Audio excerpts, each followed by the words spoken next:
So just a quick slide on remote management. So, typically most environments are going to be connected via VPN or express route to on-premise, but generally you would also have another route in for, administrators working remotely or third parties accessing environments, and you would normally do that via some form of sort of jump box or Bastion host. Microsoft has given us now 2 different methods of making that more secure.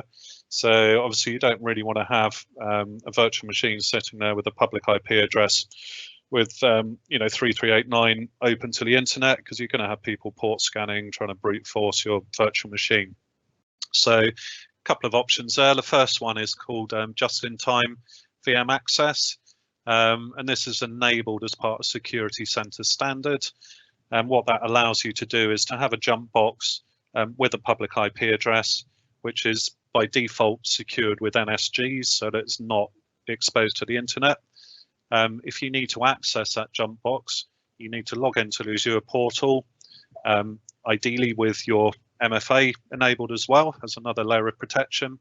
And then from the portal, you will request access to your jump box from the IP address that you're using for a finite period of time. So, 1 hour, 2 hours, for example. In the background, the Azure API will update the network security group rule on that virtual machine, and also it will do it on Azure Firewall if you're using Azure Firewall, and it will allow you access to that VM from your IP address for that specific amount of time.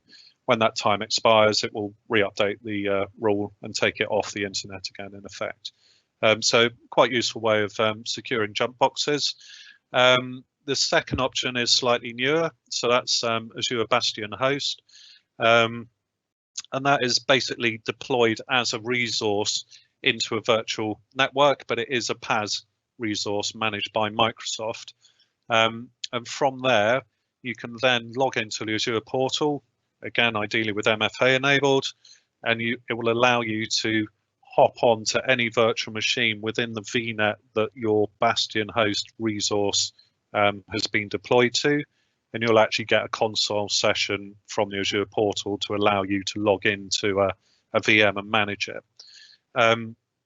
So that's all done over HTTPS, so you're not exposing 3389 or port 22 in any way at all. So a very secure service. There's a couple of sort of limitations at the moment. It does only work to get to VMs within the actual VNet that your Azure Bastion resource has been deployed to.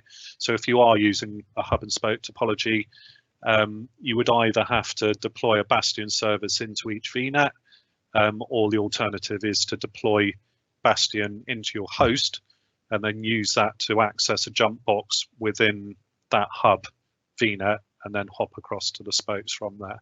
But I think it's something that will probably be added as new functionality in the future.